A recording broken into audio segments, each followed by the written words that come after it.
right, we're back for another piano lesson. This time we're going to do Birds of a Feather by Phish. It's a very simple song. It's pretty much a two-chord song, so I think what I was planning to do with this one was just work through the song part pretty quickly, and then we're going to do the June 19th, 2019 version to play along with. So this lesson is more probably about listening and jamming and responding and playing through an extended jam than it is about actually playing Birds of a Feather, though we're going to do that too. So that's kind of the focus, is thinking through like a 20-some-odd minute jam and how it falls into sections, and as a piano player, what your job is as you're listening to what's going on with it. Obviously, we're playing along with a recording, so it's different from jamming in context when you're playing with other musicians and responding to each other. But what we're going to do is just tag along with that process and be kind of flies on the wall. And I have not taken apart the jam. I've brushed up on the song so we could talk through how to play Birds of a Feather. Jam section, I like to go in blind on it because I think it's helpful to hear these things in real time and try to understand where they come from. So I'll talk us through it as we go with it, and it's a really cool version, so it should be a lot of fun to play along with. So anyways, Birds of a Feather is pretty much just C minor chord, an F major 7 chord, and a C minor chord. The way I voice it for this song is going to be C with your left hand, and then a G, a B flat, and a C, and an E flat. So that's your C minor 7 chord. And then you can get to the F by only moving 2 notes in your right hand. So down to F, A, C, and E flat, and then you move your left hand voicing to F. And I tend to play a lot of octaves with my left hand. If you try to play the bass line on this, you can get pretty fancy with it.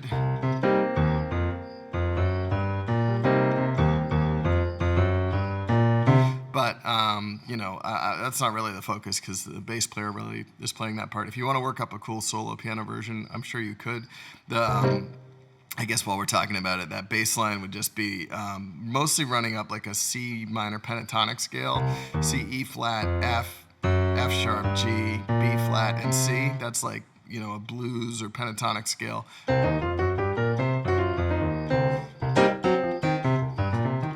Which is like the backbone of most sort of rock and roll style soloing in C minor. So the bass line would be like just going up those notes. So you're like C jumping down to the E flat, and then F, F sharp, G, B flat, and C.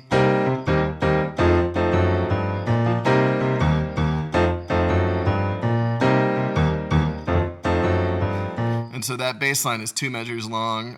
So you have your C minor measure, 1, 2, 3, 4, and your F measure, 1, 2, 3, 4, 1, 2, 3, 4, 2, 2, 3, 4. It's a quick count on this song. All right, so let's start at the beginning, and it opens on a big C minor chord. I'm gonna voice it sort of up an octave from where I had it there.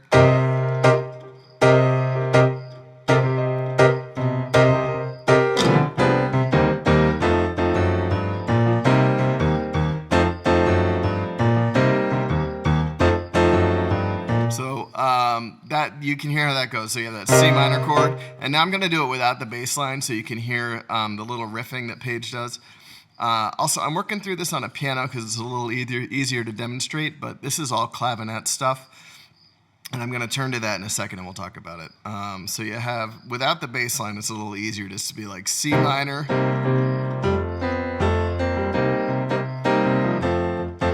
so you do that C minor chord and then the F7 chord. And the little riff in there is just going G to A to C. So when the F chord hits, so you have C minor and then F. You see that G A C when the F chord hits. So here it is again, a little slower.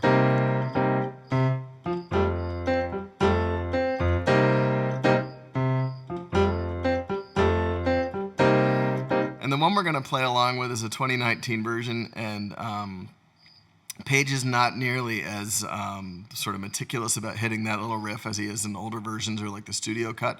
So that's really in the studio cut a lot. And the one we're going to play, he's just kind of mucking around on the clavinet.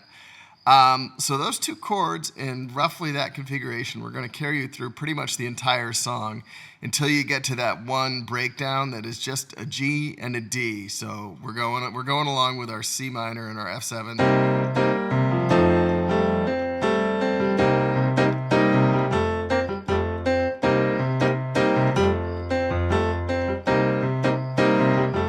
Here comes the G.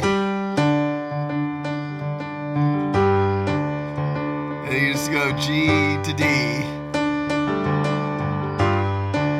And then you go back to the C minor and the F7 for solo.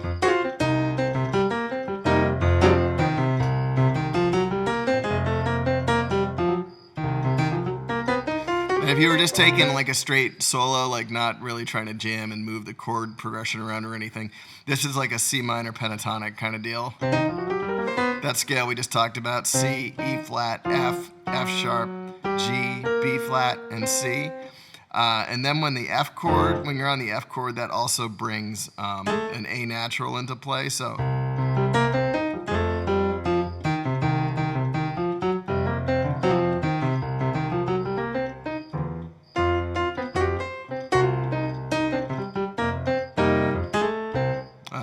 and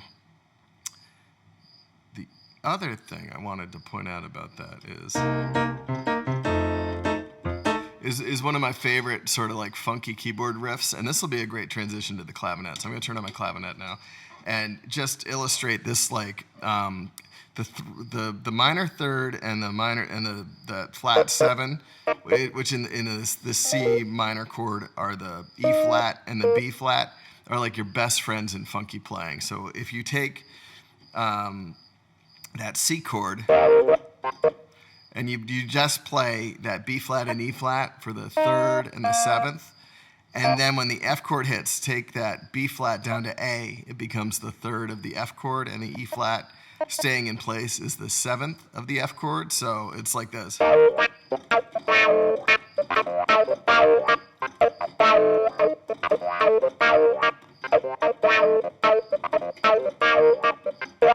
And that's just one of my favorite little like funky vamp riffs. You can you can make a pretty simple chord progression of just the C minor to the F major sound really funky and cool by doing things like that. So I turned on the clavinet. There's a ton of clavinet in this song. There's also organ. There's also piano. There's Wurlitzer. In the jam, we're going to get into a lot of what's going on, like what Page is doing texturally. I don't have a ton of synths here, and I'm not much of a synth player at heart, so we're not going to get into, if he gets into, synthesizer land, we're not going to do a ton of that. But as far as talking through what's going on with the organ and the clavinet and the piano and the electric piano, we're going to do that as we go. I went really in-depth on clavinet playing on my video I did for the Goose tune, Thatch. So I'm just going to really quickly sort of walk through how to set up clavinet, at least on a Nord. They're really fussy sounds, and a lot of keyboards don't get it right. But the Nords and the Nord Electros are amazing for this sound. They're the only keyboard, digital keyboard I've found that does one that I would gig out with. I have a Yamaha keyboard, a CP, was it CP80? And the clav is so cheesy on that thing. The other sounds on it are amazing. The acoustic piano is fantastic. The electric piano is fantastic. The clavinet is... but anyways, this clavinet is great. I highly recommend getting an expression pedal. I have a Moog expression pedal. And the other thing to put on it is, and then in your effects setting, you've set it to the P-wah, or the pedal wah, so it functions like a wah pedal. You could also just run a guitar wah pedal off of your output chain, although it may hurt your tone in non-clavinet sounds, even when it's turned off. Sometimes wah pedals can be a little funny on your tone, unless it's a good one. And then you want to have a little bit of drive, so I'm using like the Fender Twin Amp with some drive on it. And then by working the wah, you get this just lovely clavinet.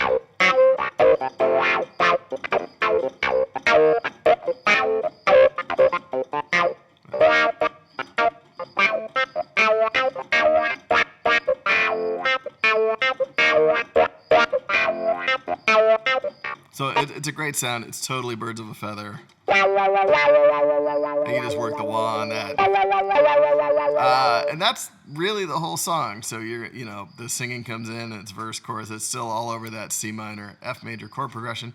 So let's play along with Trey and the boys, and we'll see how it goes. The song part's going to be pretty easy, and then we'll see how the jam part goes when we get there. All right, here we are. I got my clavinet fired up, and we're going to play along with the tune. I also have a cricket in my basement. I'm not sure if you can hear it. It's really loud. All right, here we go. It's a C minor chord. Then we drop to the C minor, and then the F.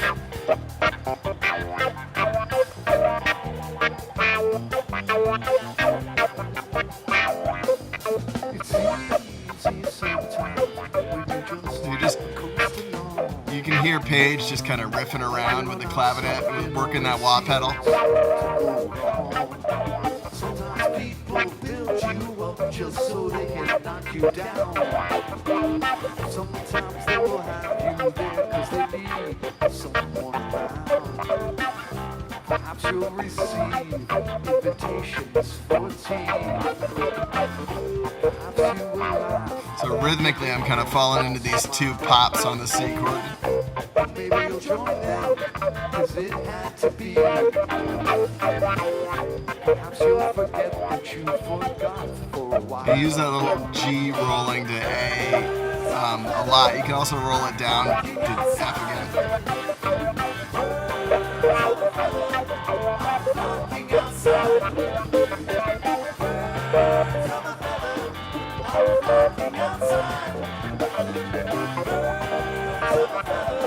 I just heard Paige do like a little running thirds down. It'll be like a C, E flat, B flat, D, A, C. And he's on the piano. So we'll go with him.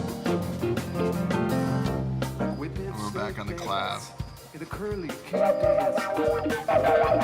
It can be really effective sometimes just to hit the chord and work the wah pedal.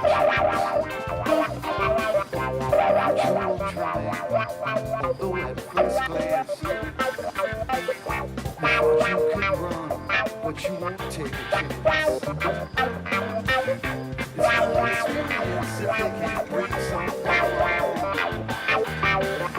Emotions they bottle inside, but they got to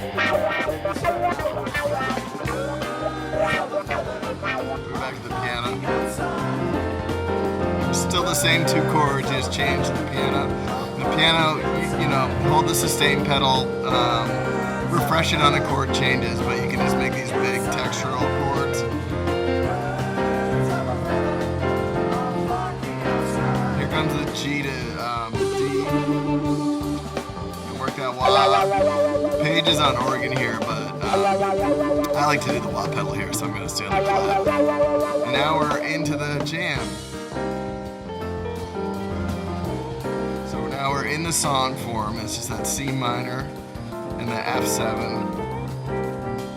So Paige is on the Wurlitzer. We can go grab ours.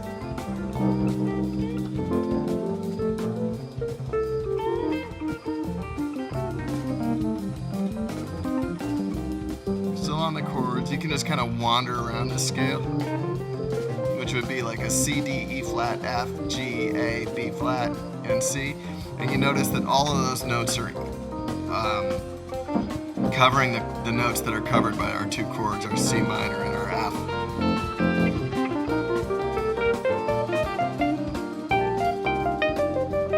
This is the C minor scale.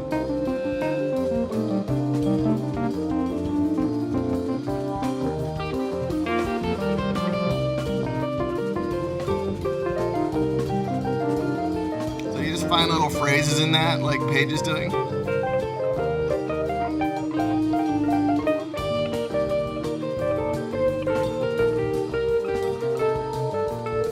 Use your ear, find things that are interesting, but right now it's so consonant, it's not dissonant, so you don't want to stray out of this scale.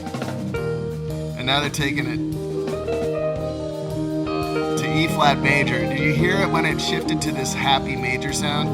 And since we're in a minor key, C minor, the natural inclination is to go to the relative major, which is E flat major, which is up a minor third, aka 1, 2, 3 half steps.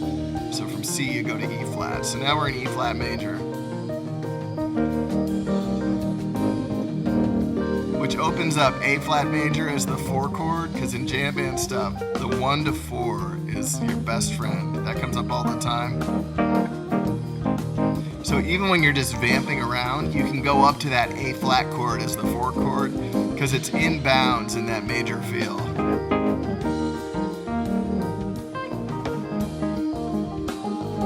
But we're gonna keep our ears open. That sounds like, I think that's some Rhodes. Probably with some chorus on it.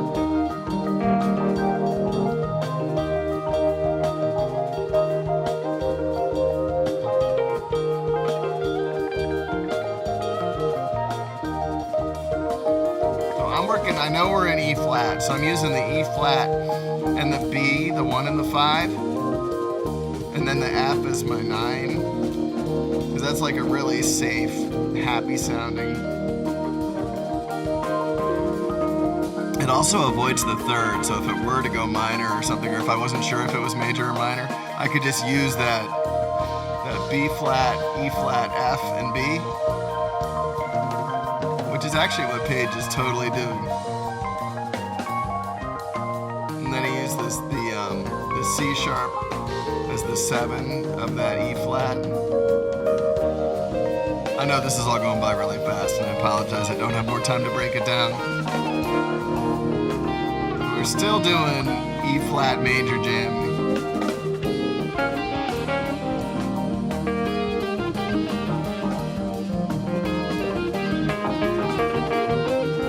Like an E flat, F, G, A flat, B flat, C, D flat, E scale.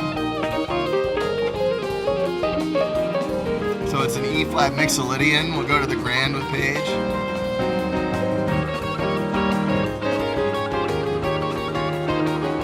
And they're settling into that 1 to 4, that E flat.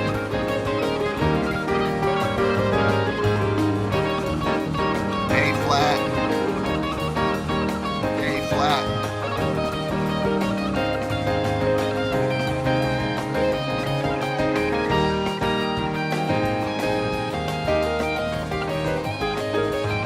Alternate, you can find inversions for those chords. So it's the E flat, A flat, they're both major. And Trey is using that E flat mixolydian scale.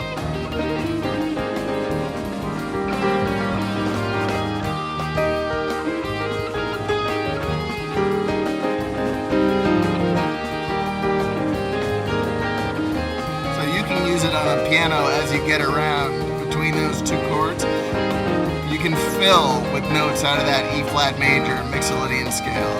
And a mixolydian scale, very happy here, is a super happy scale. And it's a major scale, but you just take the 7th down a half step.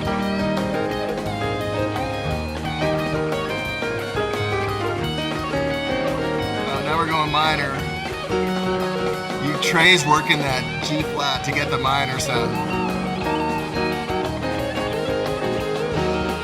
Now we're still going E flat to A flat, but we've settled into an E flat minor.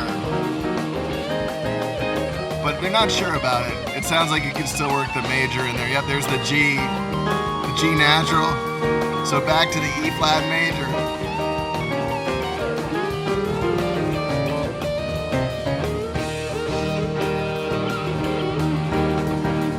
So now we're kind of done with that run, I think. And it sounds like we just want to park on this E flat and wait for the next thing to develop. Page is working the minor.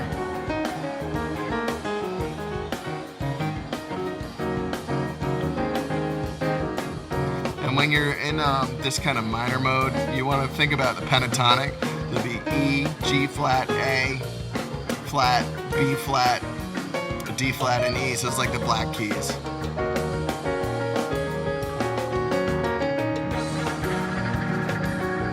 Trey's working the effects.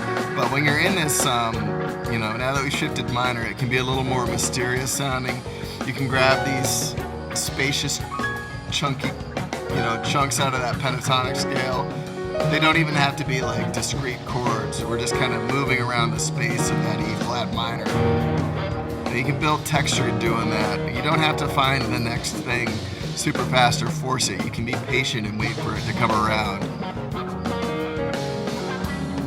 And honestly, the acoustic piano sound is so great for this because it can both, it can be sharp, but it can also be atmospheric, and you can just do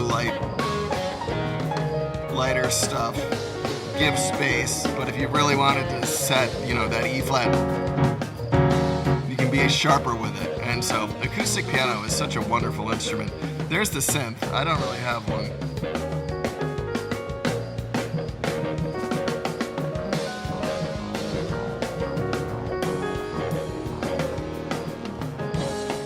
I actually have some good synths on my Yamaha, but I don't have them set up on here.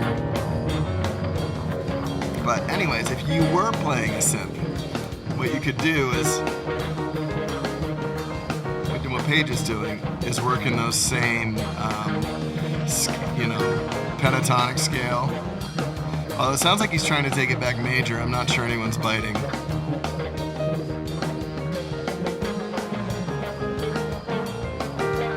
Yeah, he's taking a major again. We'll see if it goes that way. So E flat major again, so with the G natural instead of the G flat.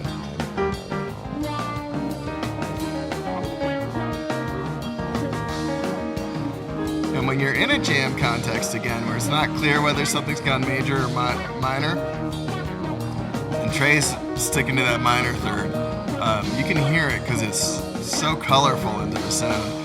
But if you're not sure what's going on, you can just play the root and the fifth. In this case, E flat and B flat, which is kind of colloquial known as a power chord. And it allows you to stay with the jam without having to commit to major or minor. So it's a safe place to be. And this one is not sure where it wants to go.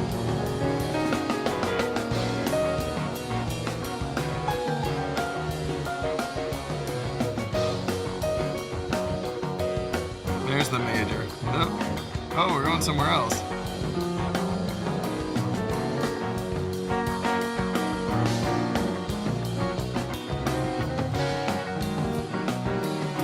I'm not even sure where we've gone.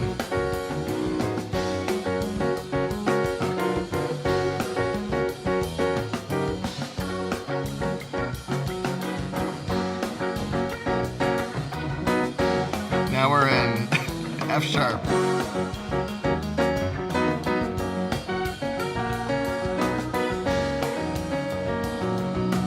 Which, what they've done is it's F sharp major, is that they did the same thing we did to get from the C minor to the E flat, but when the E flat went minor, they went up to the minor third again, which is the relative major, which is F sharp. And it's going up to its 4 chord, the B major.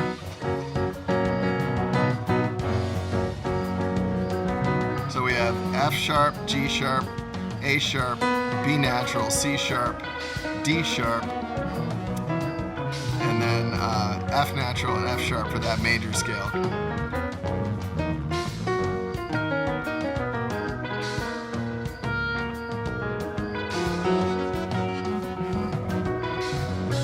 So I'm just going to kind of bide my time here in this F sharp, B major.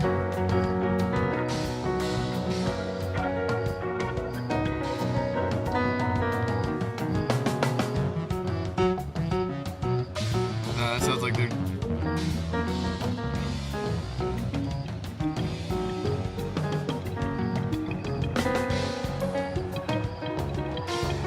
And this is like a straight major sound, not so much a mixolydian.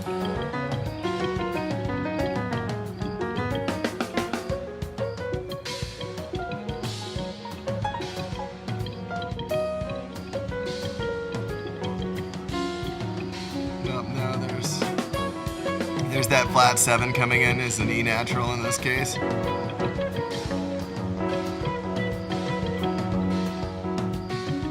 So F sharp, G sharp, A sharp, B natural, C sharp, D sharp, E natural, up to F sharp.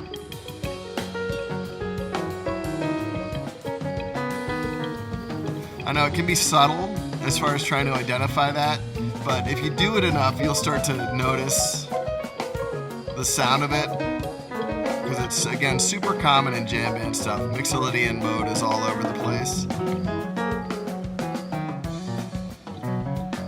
And it preserves that major happy feel, but it's not quite as on the nose, like super bliss that you get out of a regular straight up major scale with the sharp, or with the 7.5 step away from the 1. And again, going from, now that we've recentered, so our 1 chord is F sharp and our 4 chord is B major. So it's again like the 1 to the 4. Super common, great way to just kind of tread water on a chord as you wait for the next thing to come around. I'm gonna grab the clav.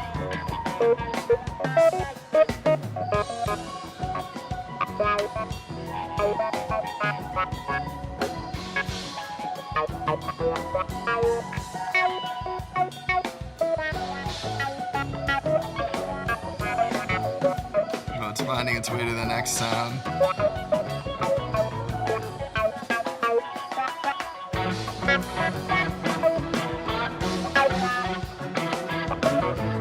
Now we're going to F sharp minor, which means your 3rd comes from that A sharp down to A.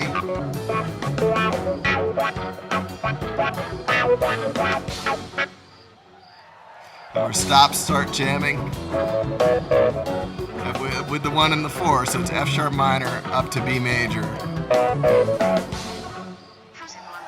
And I don't have those samples or anything, but the stop, start, and stuff like that is really fun. It's very hard to do if you're in like a young jam band context without planning it out, which doesn't have quite the same spirit as a spontaneous stop, start. But it comes from everybody being able to listen really well, and you know, somebody finds their way onto a phrase that lends itself to, you know, that little pause, and then everybody else picks up on it. You get the whole band doing it. That kind of stuff is super fun. It takes a lot of group practice, because group improvisation is all about listening and about getting comfortable enough on your instrument that you can just, you know, remove as much thinking as possible and just trust yourself and your fingers to just find their way around.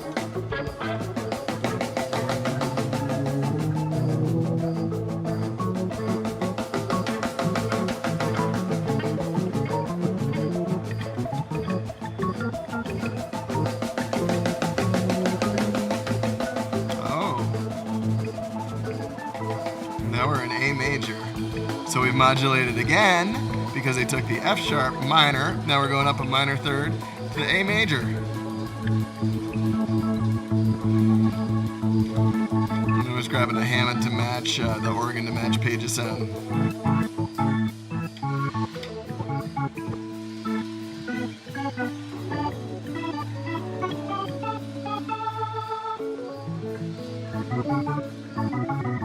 So it's A major, so it would be like an A, C sharp, and E would be your scale. We go to piano.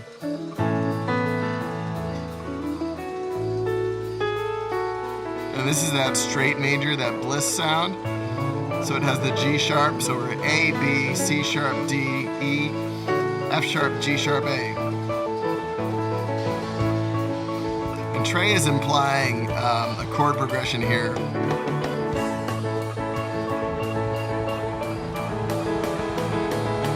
I'm still trying to find sort of what fits best with it.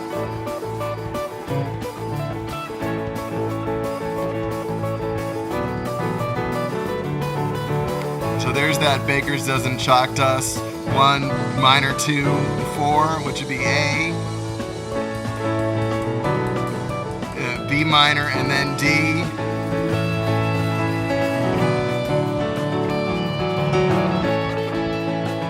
it's totally Baker's Chalk Dust style, which is one of my favorite Phish jams, so no complaints.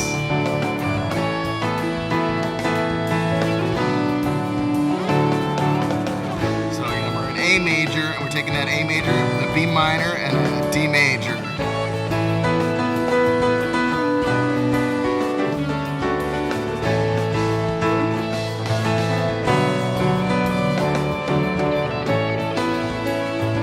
You're riffing around on this, use that A major scale.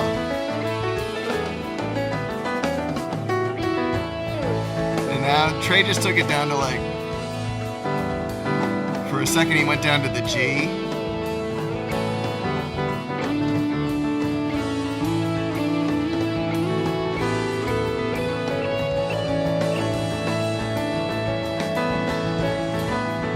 I'm just gonna tread water on the A major. This is a lovely jam. And again, you can just park on the... I would bracket, so it'd be E, E, and then the A and the B in the middle. That's what I would do here. Because you take the 5th, the root, and the 9th, and it gives you this super happy thing you can just run up and down.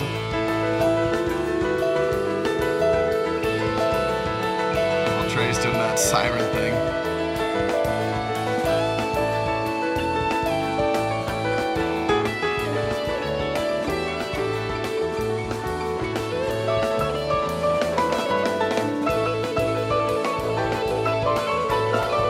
So the page was just coming down E, D, C sharp, and A.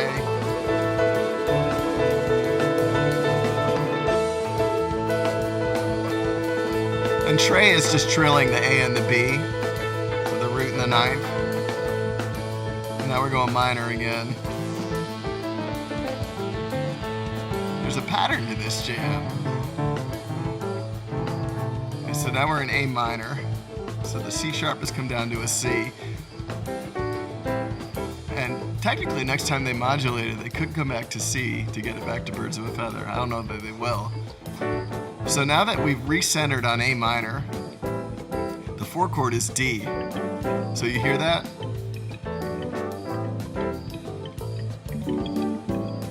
Again, it goes by fast, and it takes a while to build up your sort of sense for where all these relationships are. You know, what's a 4th, what's a 5th. But it's something to work towards, is that, you know, once you have that baseline knowledge that going from the root to the 4th is a great way to tread water and super common.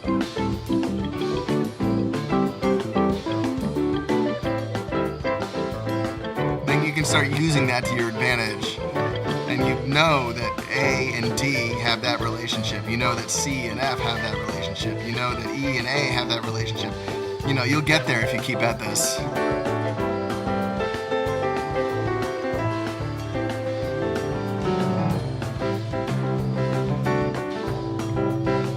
So our A minor scale would be, it's a pentatonic scale, A, C, D, E, G, and A. Oh, now they're going to that C major. Did you hear it?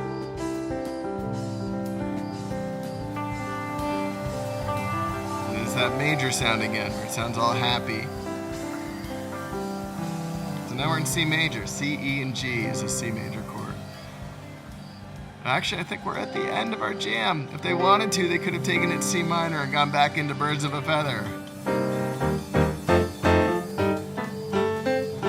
And I'm a big advocate for concluding songs and coming out of jams back into the song, but alas, it was not to be this time. So that was really fun to do. That's a really cool jam, and one I wasn't really familiar with. So I hope you'll check out that jam. I hope you'll play this song. I hope you're having a great time practicing piano. My band, we just played a super fun show last Saturday here at our hometown music festival. And I'm going to throw a link to that video down in the description if you want to check it out. Again, I love hearing from you. Shoot me a comment or a message or whatever. Find me on Facebook, and would love to hear about how you're doing with piano. So keep at it, and I'll see you soon for the next one. Cheers.